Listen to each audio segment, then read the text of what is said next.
மருதமலை முருகன் கோயிலுக்கு வாகனங்களில் செல்வதற்கு தடை விதித்துள்ளதாக கோவில் நிர்வாகம் தெரிவித்துள்ளது. தமிழகத்தில் புகழ்பெற்ற சிறப்பு தலமான மருதமலை சுப்பிரமணியர் கோயிலில் ஆண்டுதோறும் ஆயிரக்கணக்கான பக்தர்கள் வந்து சுவாமி தரிசனம் செய்து செல்கின்றனர். இந்த நிலையில் வருகின்ற ஏப்ரல் 4ஆம் தேதி மருதமலை முருகன் கோவிலில் கும்பாபிஷேக விழா நடைபெற உள்ளது.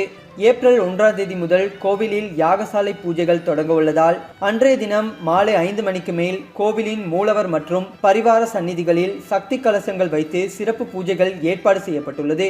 இதன் காரணமாக ஏப்ரல் 1ஆம் தேதி மாலை 5 மணி முதல் ஏப்ரல் 3ஆம் தேதி வரை பக்தர்கள் யாகசாலையில் அமைந்துள்ள மூலவர் மற்றும் பரிவார தெய்வங்களை தரிசிக்கலாம் என்று கோவில் நிர்வாகம் தெரிவித்துள்ளது.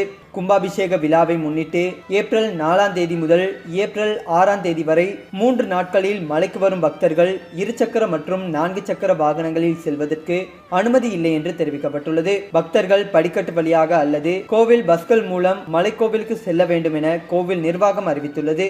விழாவின் பக்தர்கள் கூட்டம் அதிகமாக இருக்கும் என எதிர்பார்க்கப்படுவதால் இந்த விதிமுறைகள் அமல்படுத்தப்பட்டுள்ளதாக தெரிவிக்கப்படுகிறது. தி ஆர்க் நியூஸ் செய்திகளுக்காக நான் உங்கள் கவிகரன்.